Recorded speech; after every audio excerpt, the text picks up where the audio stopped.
Hello, Richardson ISD.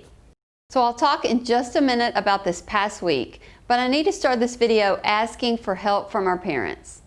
Thank you so much for all of you helping us to keep the virus out of our schools. This is a partnership and we are in this together.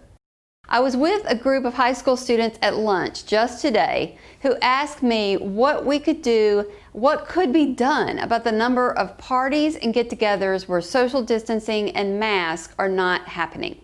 They were concerned and they asked me to do something about it because they know that this has the potential to bring risk into their schools and may impact whether they get to play volleyball or perform on Friday night with the band, or even if they can continue to go to school in person.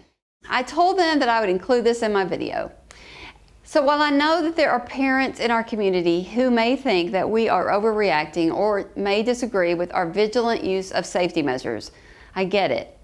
Everyone is desperate to return to a sense of normalcy. But for every email that I get about our desk shields and mask protocols being too strict, I get one from another parent saying that this is the only reason that they've sent their student into our schools for in-person learning. We have many students and some staff members right now who are in quarantine due to exposure from someone who has brought the virus into school. And all of the rules that we're following about contact tracing and quarantining are required. We will continue to have people who have to quarantine if the virus enters into our schools. So again and again, I will continue to ask for your help with this. So to this past week, we did it. We welcomed back our high school in-person students. And virtual students, we see you too. I want to give a huge shout out to all of our high school staff members and everyone who is making school happen right now. You've worked hard to create an environment that is welcoming, positive, and conducive to learning. Thank you to everyone. Thank you to elementary, to junior high schools, and high schools. All of our teachers. I see your stress as you adapt to the many changes. And so to parents, I ask for your help with this. Continue to show our teachers grace, and I ask that you share your appreciation and love with our Richardson ISD teachers.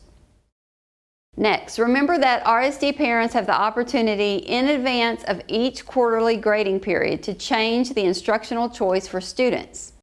The window of opportunity to request a change for how your child receives instruction for the second grading period, either virtual or face-to-face, will be offered from September 29th through October 2nd. Please carefully consider your choice, as once a change is made, that will be your child's instructional model throughout the second grading period until the third quarterly grading period begins on January 5th.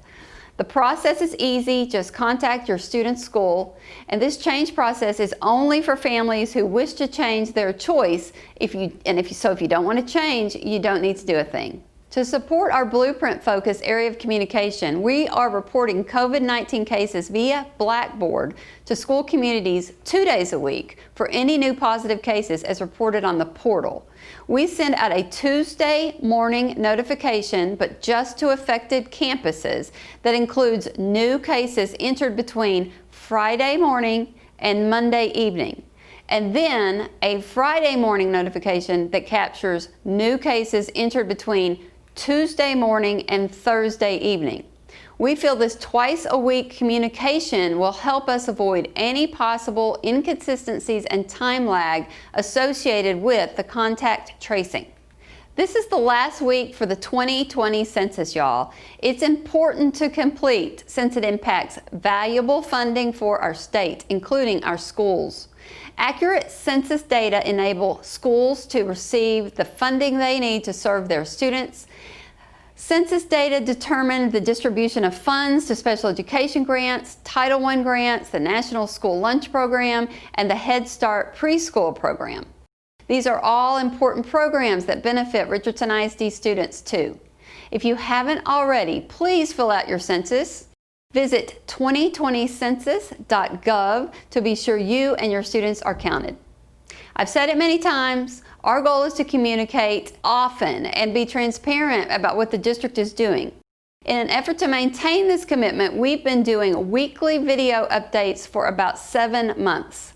We're going to transition to bi-weekly updates now that school is back in full swing.